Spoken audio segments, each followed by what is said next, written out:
Clinical trials on anti-aging supplements may uncover the answer to remaining healthy in later life, an expert has said. While many supplements are readily available and inexpensive, there is a lack of evidence to show if they are effective, said Professor Cynthia Kenyon, an aging expert. Clinical trials may reveal that one supplement, already in circulation, holds the secret to slowing down the biological aging process and, in turn, age-related diseases like cancer and dementia. Professor Kenyon, who works for Google's subsidiary Calico Life Sciences and whose research revolutionized the scientific understanding of aging, said trials on rapamycin and metformin, two supplements that have been linked to anti-aging, are needed in particular.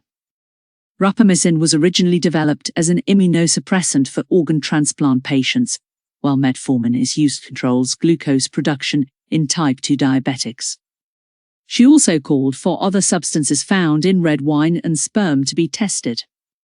A clinical trial that's large enough to be meaningful costs millions of dollars, Professor Kenyon said.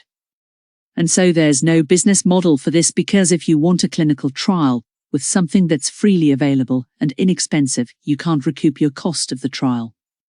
And yet it's an important need for the world, because if they work and make you more resilient, not only do these interventions slow down aging, but they counteract age-related disease also.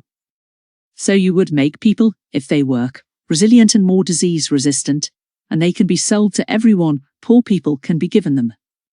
She added that knowing which supplements work on humans would be wonderful for the world. Professor Kenyon called for the World Health Organization, WHO, governments, non-profit groups and philanthropists to get together and start human trials. We don't know if any of them will work, but you find out, she said.